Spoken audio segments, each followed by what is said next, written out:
You and I just did one that took some real creativity. Let's see if I can get the camera on there. Oh, I haven't even seen that yet. I love it. That was the marketing piece we never had to send out to market. Well, here, let's pause on that for a second. We'll come back. So I always like to hear like a recent win. This is deal makers. So a transaction that just closed. That's a great example. Maybe I'm a little bit biased, but you want to tell us really quickly about that? I think it's a perfect example. So getting back to you have to get creative in this marketplace. You have to, you really have to find the right people. And in this particular case, it's the Flying Bassett Brewery out in Gilbert.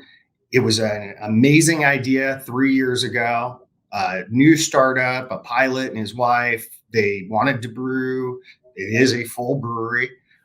They came to us with a plan, and we had a vacancy that was hard to fill, needed some money put into it. And my prior owner, stayed the course, stayed with them through the growing pains, the ups and downs. And then right when they really started to make the turn, the pandemic hit. Right. And it kind of set them back. I mean, it really was a tough year for them. And they're the kind of tenant you're really looking for out there in the marketplace. They pulled up their bootstraps and they said, look, we're going to do what it takes. In fact, we don't have the money. We're going to invest more money.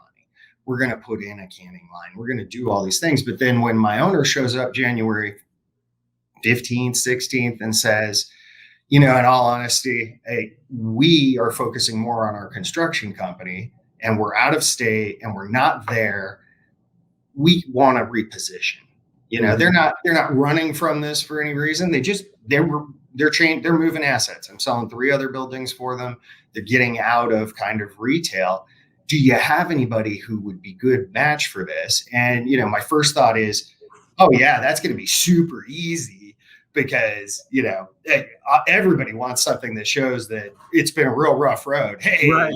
A roller coaster. But there's such a compelling story behind it. And you and I started chatting, within the last 4 months. And I was like, oh, this is a Sean deal. He'll figure this out because you're engaged. You're able to work with the tenants. And I think when you came out here and they actually saw it, you were probably a 50-50 walking in the door. And by the time you left, it was just like, oh my God, I think the tenant's going to set the world on fire. I think because of the way you structured that deal, you're going to just kill it. And I'm sure it took I always wanted to own a bar off your bucket list. The bucket list, yeah. It's a bucket list item. I'm going to own a bar.